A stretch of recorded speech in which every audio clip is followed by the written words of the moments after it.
Hudor, gay, poor, ire. Long ago, Greek philosophers believed that all matter was made from one single primordial substance. Then, everything changed when Empedocles proposed 4 elements that made up matter: water, earth, fire, and air.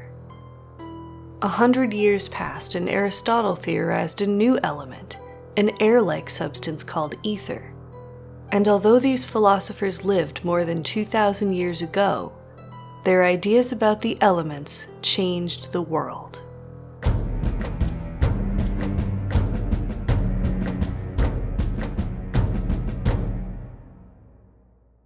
Hey friends, so we are back with another request. This request comes from Alan, who's been commenting on all of these videos since the very beginning, so shout out to Alan for this request. The question is, what can we say about the presence of the 4 elements in ritual magic? That is fire, earth, water, and air. And this is a great question, and it actually brings us to a larger topic, where we would draw the distinction between disciplines like magic, religion, science, philosophy, mathematics. In ancient Greece and later ancient Rome, these distinctions didn't exist.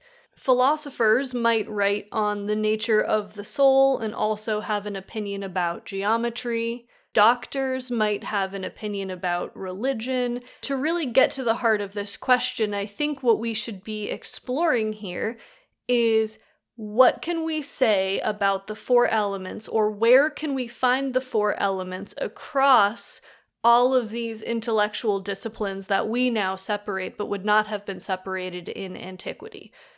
So that's what I'm going to attempt to do, and because there's so much to say, I'm actually going to break this conversation up into 3 different videos, at least. I'm pretty sure it'll be 3 videos, starting with this one. I'm going to go chronologically, I just think that makes the most sense. So we're going to start today looking at some pre-Socratic philosophy and stuff that was going around in the archaic and classical periods of ancient Greece. Now, a lot of writers in antiquity had an opinion about this topic, so there's going to be a ton of sources, lots of different writers from antiquity, lots of modern scholarship, secondary works. Everything that I talk about in this series will be in the description below so you can look for yourselves. So with all that being said, I present to you my findings about the conversations that were going on regarding the 4 elements in antiquity.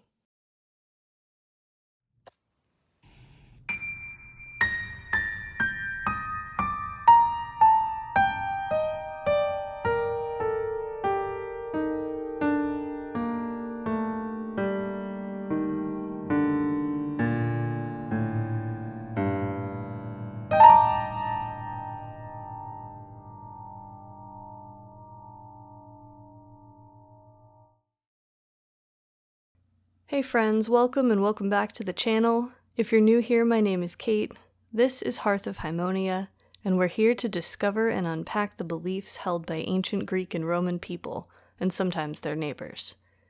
We dig into everything, from mythology to magical practice, philosophy, and all those related subjects. If this kind of thing appeals to you, feel free to subscribe. And if you have any thoughts about today's topic, I invite you to share them in the comments. My comment section is very friendly, and many thanks for that. Let's start with religion in archaic Greece. I think this is as good a place as any to start because I think a lot of people will know this material a little bit better than some of the other stuff that I'm going to be covering today.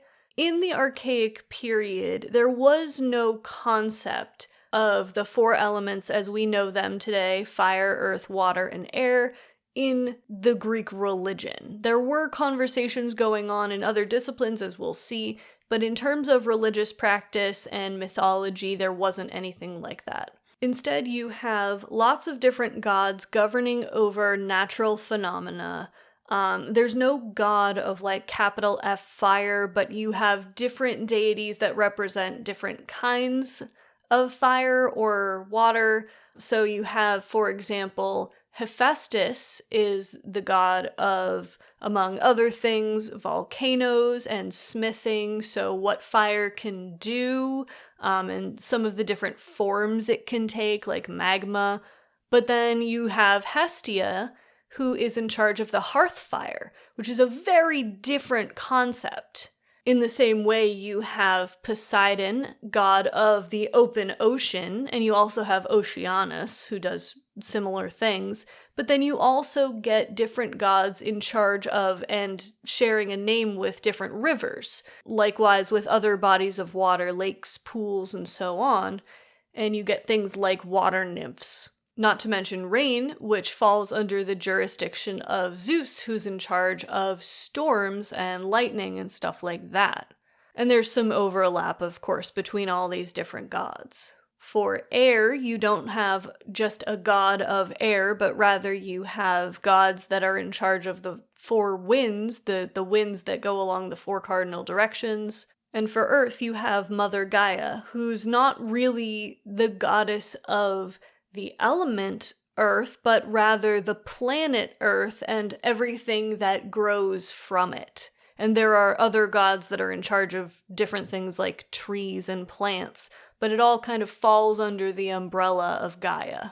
And these gods that are in charge of what we would now call elements are anthropomorphic. They are humanoid. They behave in a way that humans behave. They have moods and opinions and flaws. They're not abstract the way that we think about the elements today. They are very real, very tangible, and of course they're immortal and superhuman, and they have all of these powers as well. So that's sort of the situation that's going on in Greek mythology. Which is the basis of Greek religion. This is, I don't want to say holy texts because it wasn't quite like that, but these are the stories that inform and that govern Greek religious practice.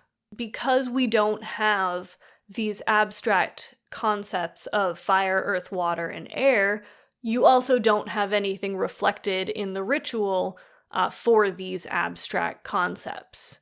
But the elements did show up in Greek religion in various ways. So one of the most common forms of sacrifice, not in terms of what you're sacrificing, but one of the most common maybe methodologies of sacrifice was to burn something, whether that be a sacrificial animal, whether that be plant matter, or what have you. And the idea was that the fire would, consume whatever it is, and then the aroma that arises with the smoke, so you could talk about the air element here if you felt like it, would go up to the heavens, and that's sort of the offering to the god. With gods that don't live in the celestial palaces on Mount Olympus and elsewhere, you have offerings that are buried underground or put into a pit, and these are chthonic offerings to chthonic deities, meaning of the earth, in the earth. That is one way that you could say earth shows up in Greek sacrifice. Water appears in the form of sacrificing actual water or wine or some other kind of liquid. And they used incense as well. I know that modern day, if you're trying to represent air, usually incense is a good way to do it. So the point is that these elements show up, but they're not actually part of the ritual themselves, if that makes sense. You have a fire, but it's not a fire ritual. You have the presence of water or the presence of earth, but it's not a water ritual or an earth ritual. So that's what's going on in archaic Greece. But we have to talk about what's happening a little bit east of there in the Persian Empire. Now, of course, Zoroastrianism is not the only religion that had an impact on Greek thought, but it does factor in a little bit more strongly when we talk about the elements because Zoroastrianism had a kind of concept of the elements. It's unclear exactly when Zoroastrianism first began, Its eponymous founder, Zoroaster, which is a Hellenized version of the word Zarathustra, the name Zarathustra. We don't know exactly when he lived. There's some sources that claim 6th century. There's some sources that claim way, way, way prior to that. I'm not going to get into that. I don't know a lot about it, and it's not really relevant to our topic. By the Archaic period in Greece, you get a parallel system of religion over in Persia that is Zoroastrianism. It becomes prominent around the 6th century. And that is because of the Achaemenid dynasty. This is the rulers of Persia in the 6th century. They were into Zoroastrianism. And in fact, rulers of Persia would sometimes, more often than not, have Zoroastrian priests who would be their advisors or part of their entourage that would perform certain rituals for them, do acts of divination, and so on. And this is what we call the Magi. So if you're familiar with the story from the Gospels, when Jesus was born, he was visited by 3 wise men from the West. In the Greek, it's the Magoi, the Magi. These were Zoroastrians. What makes this religion relevant to our topic is that they believed in the abstract concepts of fire and water. So they didn't have 4 elements, but they had 2. And these were the sort of first principles that make up the universe. I'm way oversimplifying. These are spiritual elements, holy elements. The word attar refers to holy fire. And fire really was the more important of the 2 elements, although both were purifying, both had religious significance. Fire was really the one where you see ritual activity, temples being built. Fire is seen as a manifestation of Asha, which is the cosmic order, all things that are good. In Zoroastrianism, you have a dualism, like a moralistic dualism between good and evil, and fire represents good. It's life-bringing, it is ordered, it is the way that Ahura Mazda, the god of the good, essentially, creates the universe and the good things that are in the universe. They're born from fire. So for that reason, fire is an object of veneration, if not outright worship, and cultivation. In the early days, there weren't fire temples like the ones you can even still see today. Zoroastrianism is a living religion. People practice this still today. It's one of the oldest religions in the world, and it still has followers, and there's still fire temples, and there's still fire rituals. But in the earliest days of the religion, more likely than not, the primary source of fire would have been the hearth fire inside individual homes. So that would have been the primary place of ritual activity. So this is what's going on in Persia at the time of what we call the Archaic period in Greece.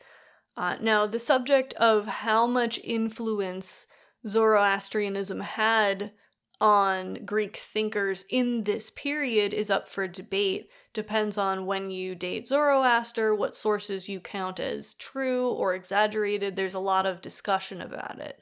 What is likely is that Zoroastrian thinkers would have, at the very least, had contact with Greek people living in what they called Ionia, which is Western Turkey in the modern day. And there was a lot of intellectual activity that was happening there, so that's where I want to look next. One of the primary philosophical discussions going on in Ionia in the Archaic period was concerning the sort of foundation of the universe. What really is the universe made out of? Not metals and rocks and all of that stuff, but really the core foundational principles. What is the universe? This was a big question to answer.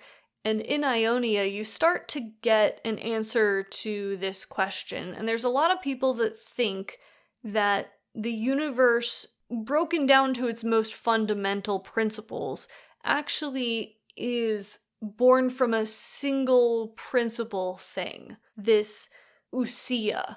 that everything comes down to this one being, this one eternal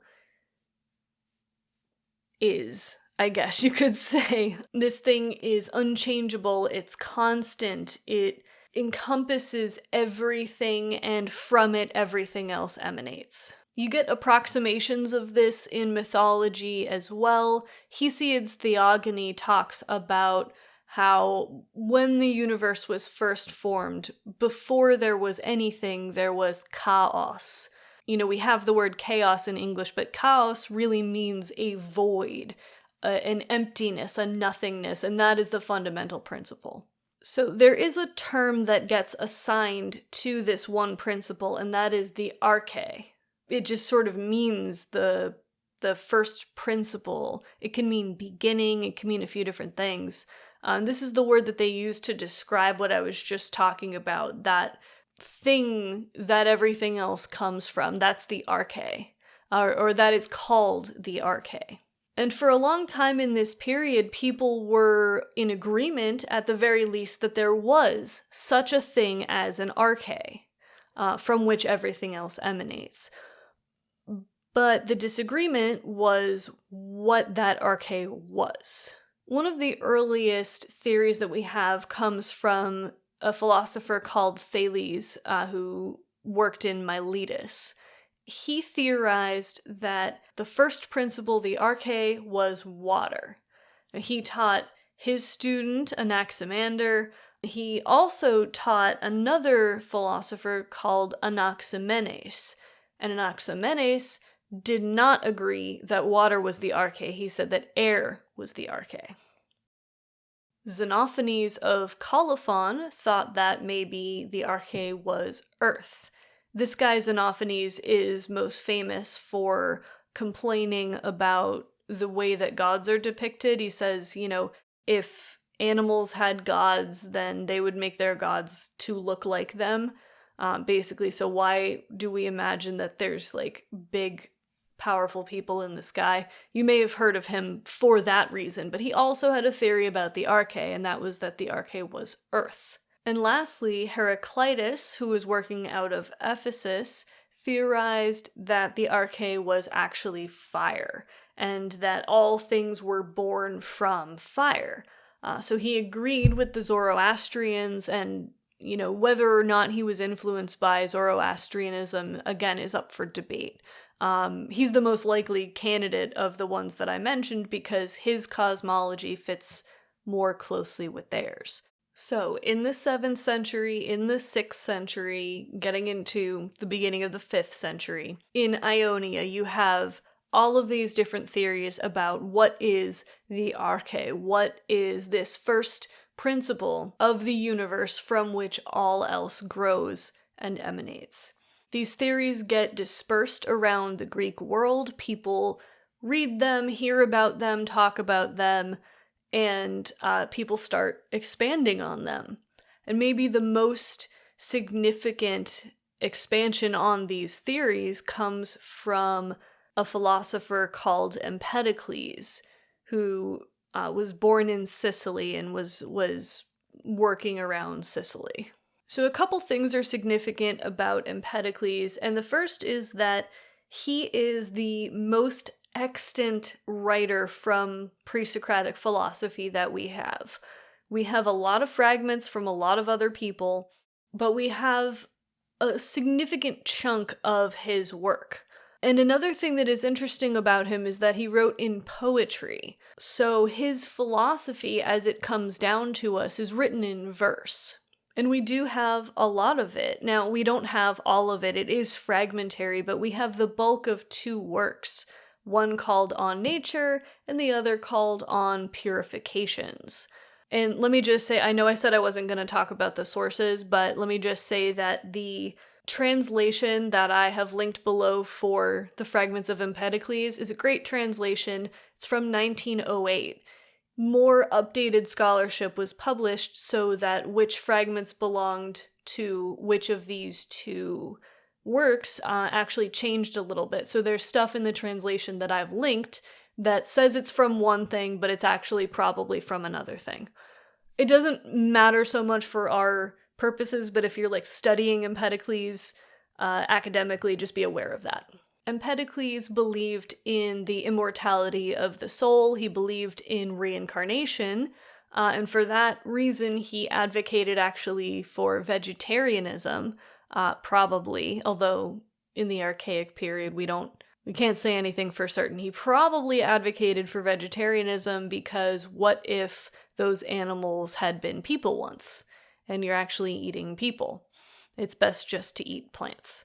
So anyway, that's Empedocles. The most exciting thing for us about Empedocles is that he is the first person to put all four of the elements together as the first principles. Not a single arche, but something else. 4 basic elements, 4 basic principles, and they are the same 4 elements that we still talk about in the West today: fire, earth, water, and air. Now, Empedocles didn't use the word elements, or its Greek equivalent. He called these things rhizomata, roots, like rhizome. But he said that these are the 4 principles from which everything else grows. So you can imagine the roots, you get what I'm saying. Now, to go from one single source from which all else grows to 4 different ones begs the question, how do they work together?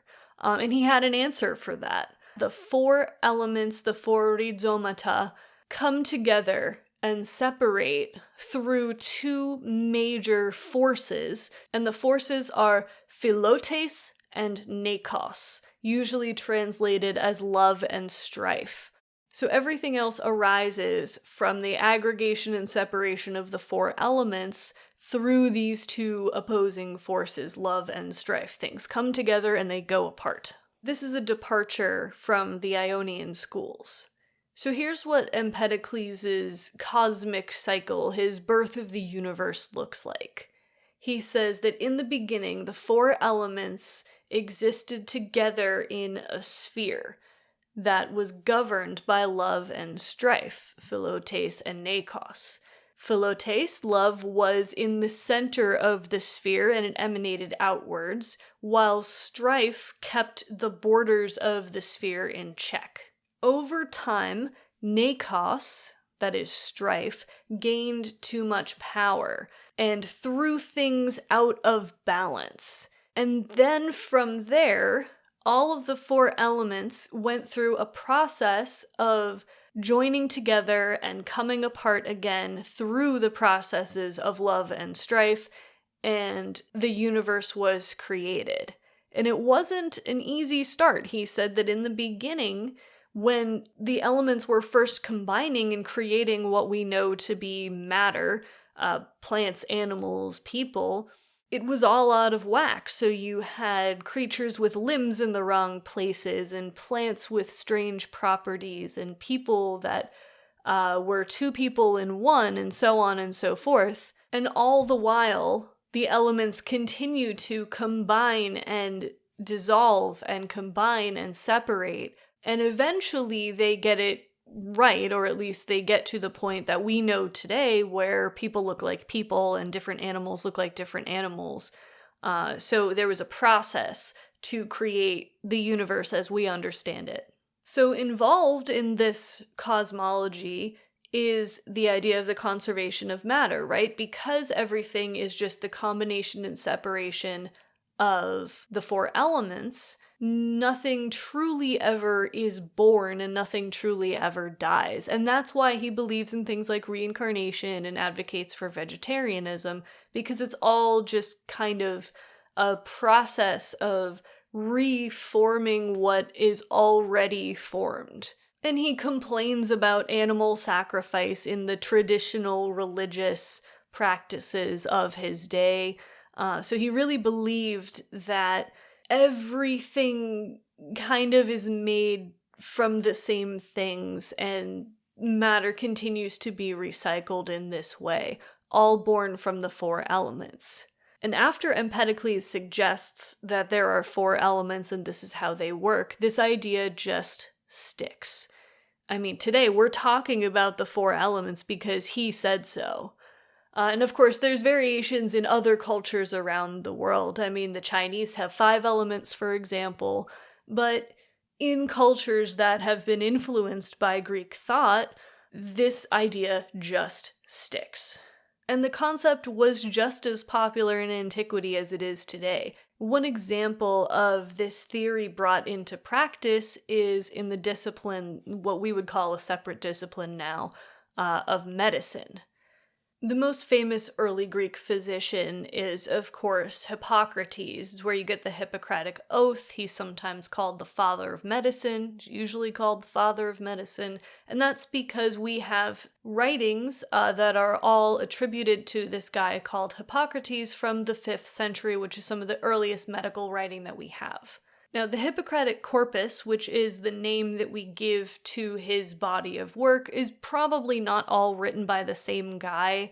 It's likely a combination of Hippocrates, if there in fact was a guy called Hippocrates, and his students subsequently adding and changing and adapting the texts. So we have a large body of work, but it was not all written by the same person. For our purposes, I'm going to be referring to writings in this Hippocratic corpus, and I'm just going to say Hippocrates, but understand that there are multiple writers. In this period in Greece, in the 5th century, medicine was not a separate discipline from religion or any of the other intellectual disciplines. It really was a combination of things like herbal healing, certain lifestyle changes, methodologies for doctors for how to perform different procedures, and then, healers would recommend people going to the temple or different prayers, even reciting lines of Homer as almost like magic spells, magic healing spells. There was a lot going on in what we now call medicine in its early days in Greece. Hippocrates and the writers of his corpus advanced the study and practice of medicine by rejecting the notion that diseases were signs of divine displeasure. And this is really why early Greek medics would recommend things like prayers and spells, because disease signaled that the god was mad at you, that a god was mad at you. You can think about how in the opening of the Iliad, Apollo sends a plague upon the Greeks for offending his priest. So Hippocrates and his students believe that you can find natural causes for disease in the body. This was a big deal. People hadn't thought about it this way yet in Greece. And so a lot of his writing is sort of, what is the nature of the body? What is the nature of disease? How do we deal with these things? So very famously, there's a treatise in the corpus called On the Sacred Disease, which refers to epilepsy. And that was thought of as like being touched by the gods. Hippocrates says, there's other causes for this. You shouldn't think about this as just the gods getting involved. In Hippocrates' treatise On the Nature of Man, we get Hippocrates' theory of, what are the constituent parts of a human body? What are the first principles of the human body? And so he is in conversation with these other philosophers that we've been talking about, and he actually responds to this quest for the arche, this debate that's going on about what is the single principle from which all else emanates. So I want to read you just the opening section of this. He says, "He who's accustomed to hear speakers discuss the nature of man beyond its relations to medicine will not find the present account of any interest. For I do not say at all that a man is air, or fire, or water, or earth, or anything else that is not an obvious constituent of a man. Such accounts I leave to those that care to give them. Those, however, who give them have not, in my opinion, correct knowledge. For while adopting the same idea, they do not give the same account, though they add the same appendix to their idea, saying that what is a unity, and that this is both unity and the all, yet they're not agreed as to its name. One of them asserts that this one and the all is air. Another calls it fire, another water, and another earth, while each appends to his own account evidence and proofs that amount to nothing. Now, the reason that Hippocrates is talking about these four elements at all, even though they have very little to do with medicine in his estimation, is to prove the point that if the everything comes from one thing, why does everybody say it's a different thing? Why does everybody have a different opinion about this arche? It must not be the case that there is a single arche. And the reason he cares about this at all is because in his day there's a lot of discussion about what is the one single unifying constituent part of a human body. People have proposed that the body is entirely made of blood, that the body is entirely made of phlegm or bile, and Hippocrates rejects this idea as well. He says there's no way that everything comes from one thing and that's what the body is made up of, because if that were the case, if there were only one thing in the body, then there would only be one disease and there would only be one cure. But as you can see, there's different diseases and different bodies respond to medicines differently, and there's a lot of other stuff happening here, so it's impossible that the body is made up of one single element, one single of these first principles: phlegm, bile, blood. So he's using the elements as an analogy, saying just like there's not one single element, there's not one single of these constituent parts in the body. And this tells us that he was familiar with the conversations going on about the arche and about the elements. And in this treatise, he lays out his idea for what are the constituent parts of the body, and very conveniently he gives 4. Blood, phlegm, yellow bile, and black bile. That's it. And these are, of course, called the 4 humors. And because Hippocrates said that, that was how medicine was up well into the medieval period, basically up until the early modern period. So Hippocrates tells us that the body is made up of these 4 humors, and he distinguishes between them in terms of their qualities. So yellow bile is hot and dry, black bile is cold and dry, blood is hot and wet, and phlegm is cold and wet. And this matters to us because later practitioners of Hippocratic medicine will map the 4 humors onto the 4 elements and then use that kind of elemental approach to healing. The main premise of humoralism, or healing by the 4 humors, is that these 4 things, this blood, phlegm, black bile, and yellow bile, they all exist in the body in a certain state of harmony and balance and equilibrium. And disease is a manifestation of these things being thrown out of balance. So the way that you bring the body back into harmony, the way that you heal these diseases, is to find the offending humor, whether there's too much of it or too little of it, and then apply something based on their qualities that would correct the problem. So an excess of phlegm, for example, phlegm is cold and wet, so you want things that are hot and dry. And when you put the 4 elements onto it, you can see how these kind of go together. So fire is related to yellow bile because it is hot and dry, and earth is related to black bile because it's cold and dry.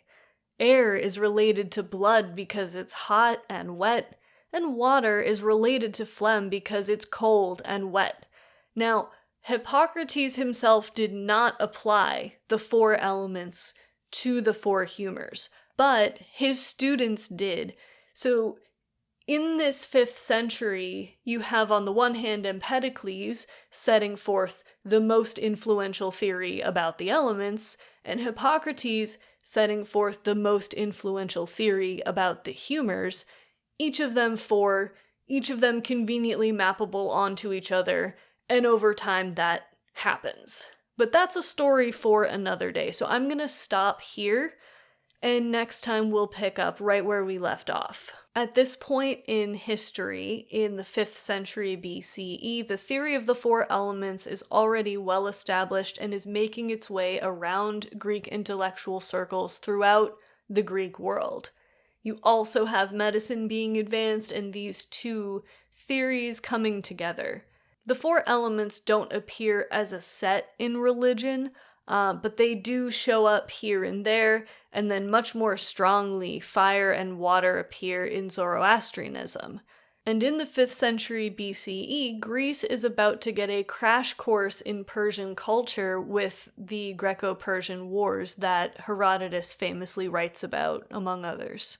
The idea of the one, the arche, is around, is well known, but is falling out of favor, and the four elements are gaining popularity. But what we don't yet have is the actual Greek word for the elements. The four principal phenomena of fire, earth, water, and air wouldn't be assigned a word that refers to them as a set until the writings of Plato. He and his student Aristotle will be the main subject of the next video as we expand on the theory of the four elements and we see how Greek thinkers are interacting more and more with their neighbors. But that's all I have for you today. I hope that you enjoyed this video. Thanks again to Alan for recommending it. If you did like it, you can let me know by leaving a thumbs up down below. And if you want to see the rest of this series or check out some of the other work that I've been doing on belief in ancient Greece and ancient Rome, feel free to subscribe to the channel. I would love to know your thoughts on this topic, even though we're just getting started, so drop us a comment in the comment section down below. Thank you, as always, for watching. I really truly appreciate you, and I will see you next time.